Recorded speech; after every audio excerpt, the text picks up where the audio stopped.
The Honorable Prime Minister says $100 million is being invested to improve water supply on the West Coast and certain aspects of the Rosa Valley to improve the water system, making it more resilient.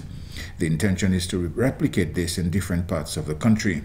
The Prime Minister says the results of a study shows that there is an abundance of underground water in certain areas in the country, but he says that does not negate the need to conserve in spite of abundant reserves.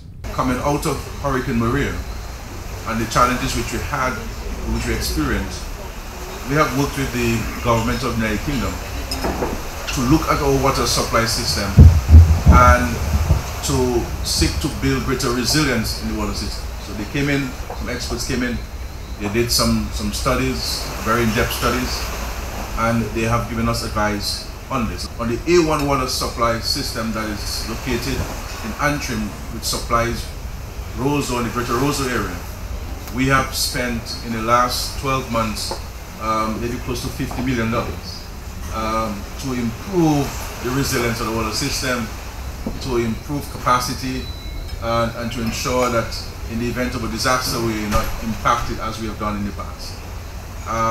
And so we also looking with regards to, and some discussion we have at the CARICOM level, because you know there are countries within CARICOM which have a serious water problem. In some cases they're unable to supply in any 24-hour capacity to the entire country.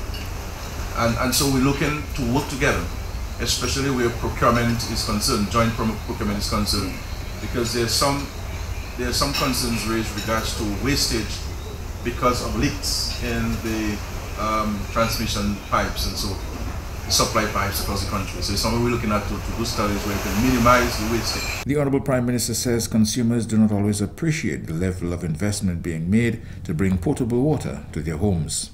Those of us who receive the water to our homes, sometimes there is not the appreciation of the cost of providing that water to our homes.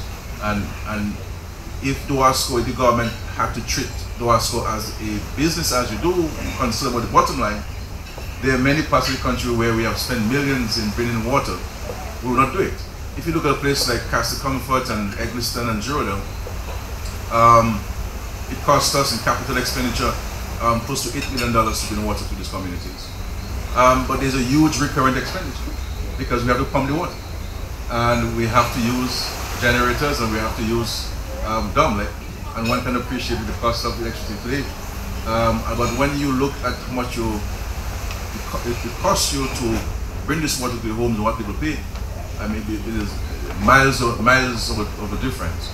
But we understand the importance of water and the importance of access to potable water to our health and to sanitation. And so we continue to invest in this. I want to say to you that Dominica boasts now of having 100% access to potable water. The Prime Minister says there may be homes that do not have access to potable water, but in every community, the opportunity is there to be connected. The Prime Minister says in light of global warming due to climate change, it's important for Dominicans to take stock of their practices as it relates to water consumption. And so the consumption behavior and practices of our citizens must be watched. When there is no water, we bathe with a fraction of the amount of water we spend when there is water. So most times, as soon as we walk into the bath, we turn on the tap and we never close it until we're ready to get out. But when there is no water, a bucket is enough. You know, so we have to be mindful of this, and we have to try to reuse water. You know, reuse water. Doesn't mean every time we use the water, it has to go to the oceans. We can use systems at our homes that can turn grey water into water for irrigation purposes, and not use the treated DOASCO water to irrigate our plants, etc. Rainwater. We're not, because we've always had water in Dominica, building cisterns at our homes has not been a practice. But if you build your home and you have to spend so many thousands of dollars backfilling the slab, for the slab, you can really build a cistern on the floor of your living room. And then you can collect all your rainwater and minimize the use of Dowasco for certain things, so that we can save water, and businesses as well. So there are a lot of personal practices that we need to take as citizens that can help us conserve water and prevent ourselves with the challenges of global warming, climate change, of finding ourselves in where we have to be rationing water. The Honorable Prime Minister a few weeks ago, responding to questions at the DAIC's 2022 AGM Chew On It luncheon, held under the theme Leveraging Opportunities for Dominica's Socio-Economic Prosperity, the International Airport and Other Advancement Initiatives.